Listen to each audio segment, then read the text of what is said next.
भैया आज के संसार में इंसान इतना मतलबी हो गया है कि बिना मतलब के कोई किसी से बात नहीं करता है। मेरी माता बहनों, इंसान मतलब के सामने वो चीज होता है कि अपने माँ बाप को भी भूल जाता है। माँ बाप अपनी औलाद को कितने कष्ट और दुखों से पाल करके बड़ा करते हैं।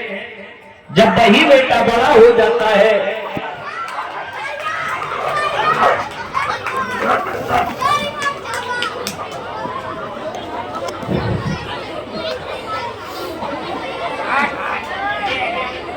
और जब माता पिता बेटे का विवाह कर देते हैं तो वही बेटा एक दिन बीवी के चक्कर में अपने माँ बाप को भूल जाता है। लेकिन मेरे भैया ऐसा नहीं होना चाहिए, क्योंकि जब तुम माँ बाप बनोगे तब तुम्हें इस बात की पीड़ा होगी कि संतान को कितने दुख से पाल करके बड़ा किया जाता है। मेरे भैया इस कलयुग में न जाने कितने ऐसे माता पिता हैं बूढ़े जो कि वृद्धा आश्रम में रह रहे हैं। अरे जिस माँ बाप ने 4 औलादों को पाल करके बड़ा कर दिया, उन 4 बेटाओं से एक बूढ़े माँ बाप नहीं पाले जाते हैं। धन्य है मेरे भैया इस जमाने के लिए। बारे बा प्रभु तेरी लीला, आगे ना जाने और क्या कुछ होगा, ये कोई समझने वाली बात नहीं है। एक बड़े ही सुंदर भजन के माध्यम से कवि ने लिखा है, मेरे भैया इस जमाने में अरे पत्थर की मूर्ति को भगवान समझते हैं। पत्थर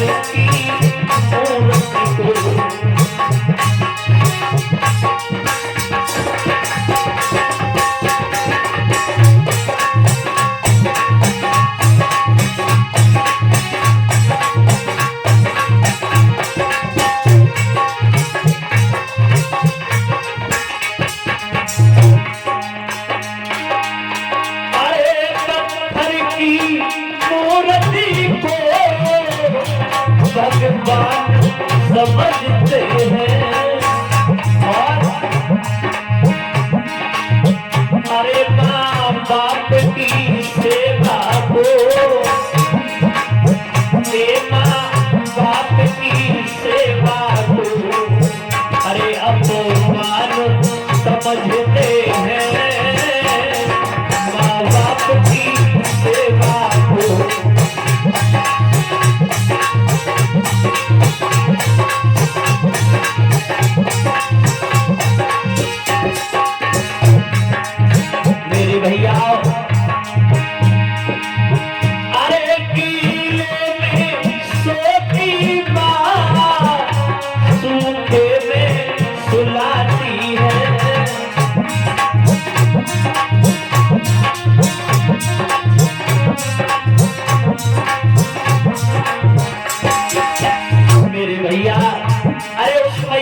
पूछ करके देखो, जिसने 9 महीने गर्भ में रखा, खुद गीले में सोई, तुझे सूखे में सुलाया। अगर मैया का बिस्तर सारा गीला भी कर दिया पेशाब करके, तो मैया ने अपने लाला को सीने पे सुला लिया। धन्य है मैया के लिए। अरे माँ वो चीज हुआ करती है मेरे भैया, जिससे एक जन्म नहीं बल्कि अगर हम 7 जन्म भी धर करके आएंगे तो मैया के कष्ट से उद्धार नहीं हो सकते।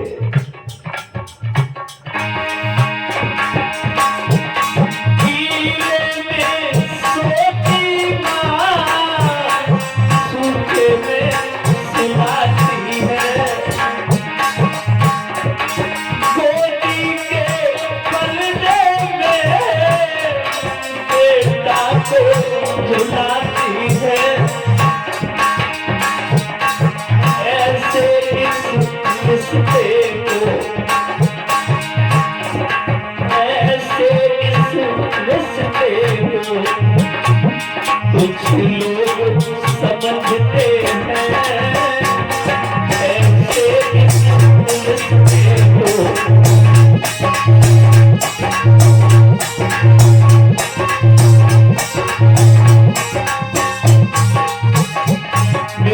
जाओ। अरे माँ सारे जीवन कष्ट उठाती है तो बाप का दर्जा भी कोई कम नहीं है।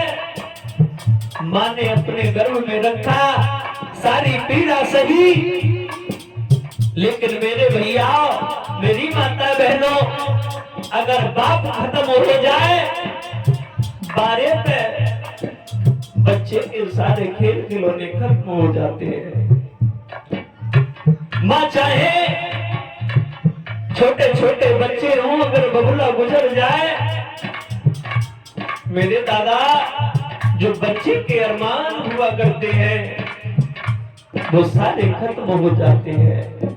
अगर पिता कहीं से कमा करके आता है, बच्चा उंगली पकड़ करके अपने बाप से कहने लगता है बाबू मुझे वो चीज चाहिए, और जिसका बाबुल खत्म हो जाए वो किससे कहेगा?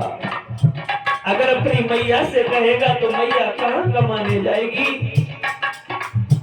इसकी पीड़ा को सिर्फ वही जान सकता है जिसके बाबुल गुजर चुके हों। हमने इस कष्ट को झेला है। मेरे भैया कमाने वाला कोई नहीं था, बहुत छोटे छोटे थे हम तब हमारे बाबुल गुजर गए। वो जब भी जो बात कहते थे वो हमें तब गलत लगती थी, लेकिन आज वो हर चीज हमारे सामने आती है। मेरे पिताजी को बहुत शौक था, जब मैं गाता था, कक्षा 6 में था, मैं तब से गाना सीखा हूँ।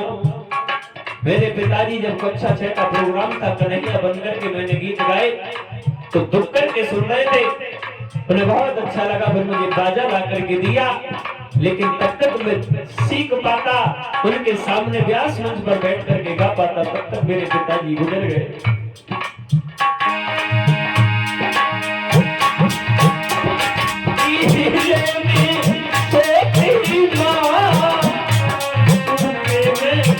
सुलाती ही है बेटी के पलने में, बेटा को झुलाती है। अरे ऐसे इस रिश्ते को, भाई ऐसे इस रिश्ते को कुछ लोग समझते हैं, ऐसे रिश्ते को।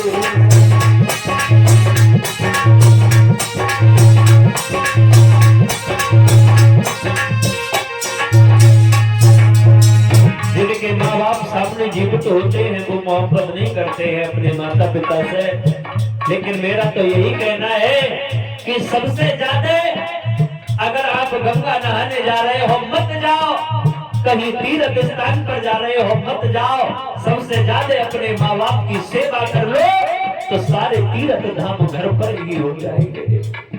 कहीं भी जाने की जरूरत नहीं है। आप तीर्थ धाम कर रहे हो, माता पिता भूखे प्यासे घर में पड़े हुए हैं, तो वो तीर्थ करने से तुम्हारे कोई फायदा नहीं है। सबसे बड़े देवी देवता जो है वो हमारे माँ बाप हैं। अगर हमने अपने माँ बाप की सेवा को कर लिया तो समझ लो कि चारों धाम हमने घूम लिए।